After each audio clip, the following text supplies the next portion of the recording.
Hai guys, welcome back to my YouTube channel. Gimana kabar semuanya? Semoga baik selalu ya guys. Nah, di video kali ini saya pengen sharing sama kalian tentang parenting, yaitu seputar speech delay ya guys.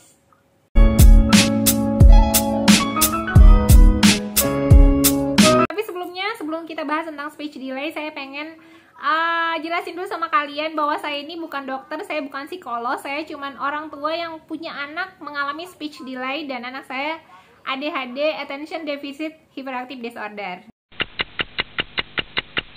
Oke guys, jadi kalau misalnya kita pengen tahu anak kita itu speech delay atau tidak, kita curiga. Kalau saya itu dulu pada saat saya curiga anak saya speech delay itu pada saat dia usia 9 bulan, anak saya itu udah mulai berbicara mami, papi gitu ya, mami, papi gitu, seperti itu. Cuman kok setelah 9 bulan ke atas, saya tinggal kerja gitu ya, kok perkembangan bicaranya malah menurun gitu. Nah dari situ dia menurun, yang tadinya bisa bicara jadi dia lebih banyak diam. Terus kalau misalnya kita tanya, kontak matanya nggak ada.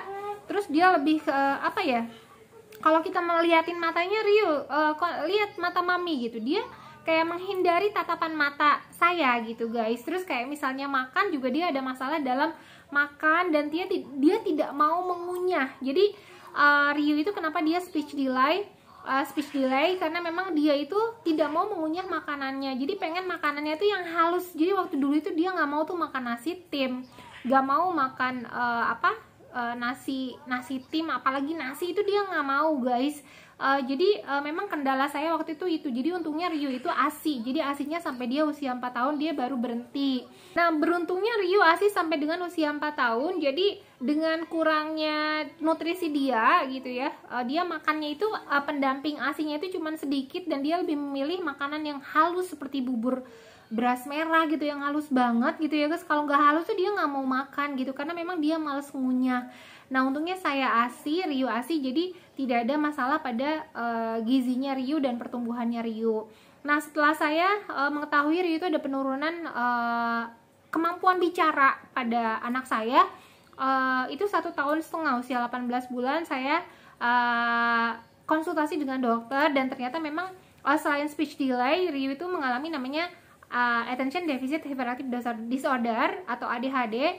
Dan pada saat itu Rio mendapatkan beberapa terapi dulu. Jadi terapinya itu hanya dapat terapi okupasi atau terapi sensori integrasi. Jadi usia berapa sih kita bisa cek ke dokter kalau kita mulai curiga nih anak kita itu speech delay? Kalau yang saya lakukan waktu usia saya 1,5 tahun. Tapi memang kalau menurut beberapa ahli, menurut beberapa teman-teman saya juga yang mempunyai anak spesial, jadi saya juga baca-baca di internet, ternyata anak itu pada saat usia 2 tahun harusnya sudah bisa mengeluarkan kata-kata. Nah tapi kalau Rio, untungnya saya lebih awal menyadari bahwa dia memang speech delay dan langsung cepat ditangani. Yang saya lakukan dulu itu, pada saat saya tahu anak saya spesial, selain saya memberikan terapi kepada Rio seminggu itu 2 kali untuk sensori integrasi, saya juga sering mengajak anak saya bicara guys. Jadi pada saat Rio itu speech delay dan dia nggak ada kontak mata, saya tetap berbicara sama Rio. Saya tidak menyerah, jadi dia mau perhatiin saya atau enggak, saya bicara aja gitu. Dan saya sabarin. Saya juga mengalami yang namanya menyerah ya guys. Saya nyerah, aduh kok saya udah ngajak Rio ngomong berkali-kali gitu ya, tapi kok nggak ada respon dari Rio. Awalnya saya pernah berpikir untuk ya udahlah, ngapain saya ngomong sama Rio gitu ya, toh Rio-nya juga nggak respon gitu. Saya pernah berpikir seperti itu, tapi ada dorongan dari diri saya yang saya bilang, ayo yuk semangat, ajak aja ngomong, nanti juga Rio pasti bisa. Saya punya keyakinan seperti itu. Dan ternyata bener guys, pada saat usia 4 tahun Rio kembali bisa mengeluarkan kata-katanya, dan dia bisa menyebutkan nama teman-temannya di playgroup-nya dia. Nah terus yang kedua yang saya lakukan pada Rio, pada saat saya tahu Rio itu speech delay, saya mengurangi gadget ya guys. Jadi saya lebih banyak langsung berinteraksi dengan Rio. Jadi kalau misalnya saya matiin TV saya matiin, handphone saya ambil, terus saya lebih banyak berbicara sama Rio, terus saya lebih banyak ajak Rio keliling. Karena memang saya kadang kalau misalnya saya nggak fit nih guys, saya ajak kelilingnya naik mobil aja gitu, keliling daerah rumah saya gitu. Terus Ryu kan bisa lihat sekelilingnya seperti apa. Terus muncul kata-kata seperti dia pengen McD, lihat McD, atau lihat Hokben dia pengen Hokben, atau lihat apa dia pengen apa gitu. Nah itu juga bisa memicu Ryu bisa bicara. Nah guys, yang ketiga itu jadi pada saat anak saya mengalami penurunan kemampuan bicara, dia kalau misalnya pengen apa-apa tuh tarik tangan. Ada nggak sih teman-teman yang punya anak yang memang pada saat pengen apa-apa narik tangan terus nunjuk? Kadang kita sebagai ibu itu pada saat anak narik tangan dan nunjuk, kita langsung kasih. Misalnya dia nunjuk ke minuman, kita langsung kasih, oh di anak saya haus. Pada saat dia nunjuk makanan, oh iya anak saya lapar. Kan seperti itu ya kadang ibu ya. Tapi sebenarnya sebaiknya ya guys, yang saya lakukan waktu itu kalau saya konsultasi dengan dokter dan saya apply dalam kehidupan saya sehari-hari dengan Ryu. Jadi pada saat Ryu menunjukkan makanan, misalnya dia pengen makan apa, saya bilang Ryu mau apa? Susu. Ryu mau susu gitu. Sampai dia bilang susu baru saya kasih susunya. Atau pada saat dia misalnya pengen minum gitu ya, minum Ryu, minum gitu. Meskipun bahasanya nggak jelas, yang penting dia bisa bilang minum atau apa gitu. Oke, kita kasih gitu. Jadi tunggu sampai dengan dia lihat ke mata saya, terus tunggu juga sampai dia mengucapkan kata-kata yang dia maksud. Jadi kayak mau susu atau mau makan atau mau es krim atau mau coklat gitu. Nah pada saat Ryu misalnya pengen coklat, Ryu kan nggak boleh makan coklat ya guys. Jadi saya bilang, kamu mau apa? Mau coklat. Kalau misalnya kamu mau coklat, bilang mami mau coklat gitu, seperti itu. Dan pada akhirnya Ryu bisa bilang mau coklat. Saya tetap dengan janji saya, jadi saya penuhi, Ryu tetap dikasih coklat. Nah, yang selanjutnya saya juga sering ngedongeng guys. Saya tuh kalau misalnya sebelum tidur suka dongeng buat Ryu. Dongengnya itu ikan paus, dan sampai sekarang Ryu tuh inget. Jadi kalau sebelum tidur Ryu tuh seneng banget didongengin ikan paus. Dan itu ikan paus tuh saya ngarang loh guys. Jadi saya dongengin apa aja. Terus kalau Ryu tuh nggak suka dibacain buku, jadi pada saat saya baca buku dia akan lempar bukunya. Jadi saya lebih kepada listening aja. Ryu mendengarkan saya mendongeng, dia dengerin sampai dia tertidur, seperti itu. Dan itu memang berefek juga sama kemampuan bicaranya Ryu. Sampai sekarang Ryu bisa berbicara dua arah.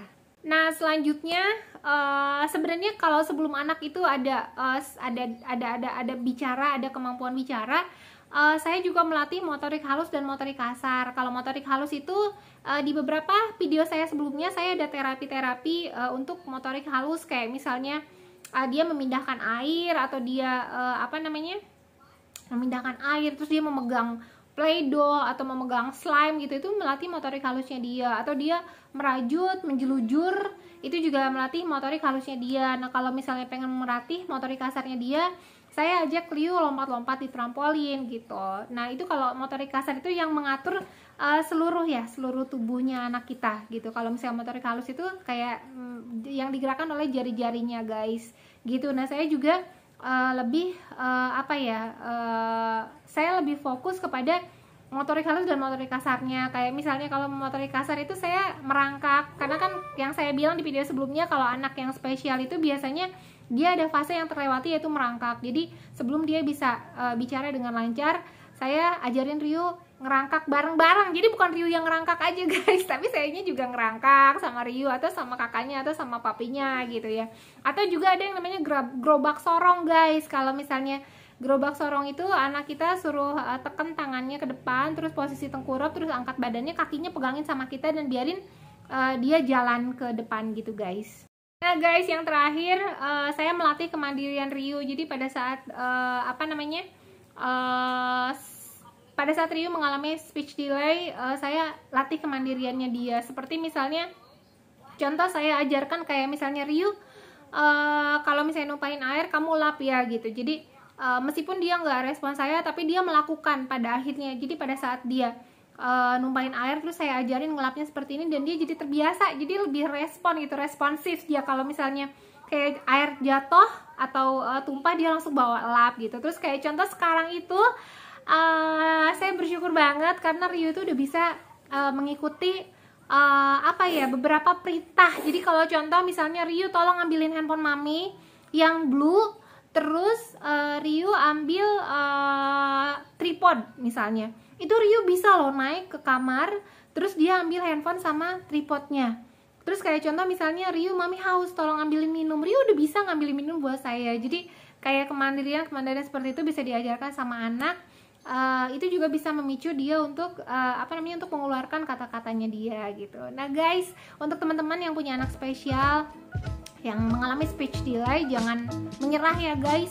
Kita usahakan berbagai hal yang tadi saya bilang. Kita bisa bermain bersama, contoh misalnya merangkak bersama-sama. Yang tadi tips-tips dari saya itu semoga bermanfaat untuk teman-teman semua dan bisa bisa menjadi inspirasi buat kalian semua ya.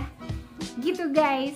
Oke, terima kasih, tetap semangat teman-teman semua. Kalau memang pengen ada sesuatu yang pengen di-sharing tentang anak spesial dengan saya, nanti tolong ditaruh di komen ya. Jangan lupa di like, di komen, di subscribe, jangan lupa yang belum subscribe. Dan thank you.